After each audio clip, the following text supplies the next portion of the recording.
সেই সময় তার বয়স প্রায় ৭০-এর কাছে, তবু তিনি নিজে এলেন। তবে একথা দাবি করেই বলা যায়, কিশোর কুমারের গাওয়া সেই গান শুনলেই অধিকাংশ বাঙালি শ্রোতারই মনে চলে আসে লতাজির গাওয়া সলিল চৌধুরী আর একটি অনবদ্য কম্পোজিশন। আপনারা নিশ্চয়ই ভাবছেন, এই জীবন জ্যোতি সিনেমাটি নিয়ে আমি এত কথা বলছি কেন?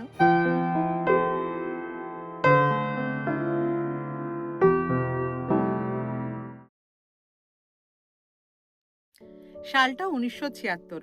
বম্বেতে এসে উপস্থিত হলেন দক্ষিণ ভারতের দিকপাল প্রযোজক ও চলচ্চিত্র নির্মাতা এভি মায়াপ্পান। ইনিই প্রতিষ্ঠা করেছিলেন এভিএম প্রোডাকশনস।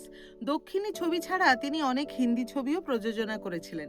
১৯৭৬ সালে তিনি একটি হিন্দি ছবির কাজেই বম্বেতে এসেছিলেন। এলেন গান রেকর্ডিং এর সময়ও। শোনা যায়, এভি মায়াপ্পান সচরাচর তাঁর ছবির গান রেকর্ডিং এর জন্য অন্য কোথাও যেতেন না, কিন্তু এই ছবির রেকর্ডিং এর সময় তিনি নিজেই উপস্থিত ছিলেন।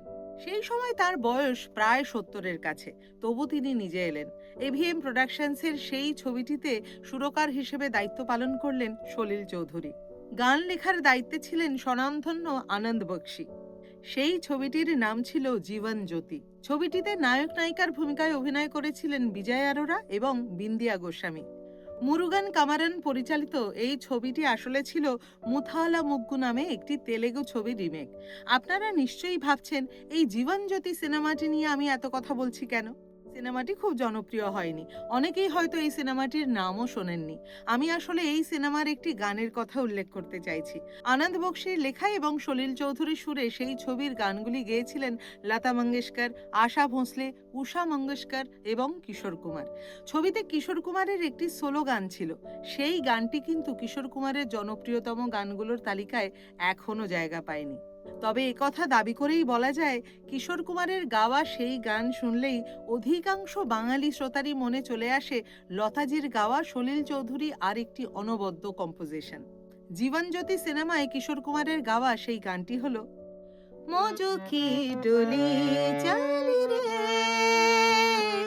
चली परदेस चली, बगिया से बाबुल की, तोड़ के पियाले चला, प्रेम कली रे, मौजों की डोली चली रे। আজকের পর্ব তাহলে এখানেই শেষ করছি। বলিউড সিরিজের আবার কোনো নতুন কাহিনী নিয়ে আবার ফিরে আসবো পরের পর্বে। ততক্ষণ খুব ভালো থাকুন, সুস্থ থাকুন।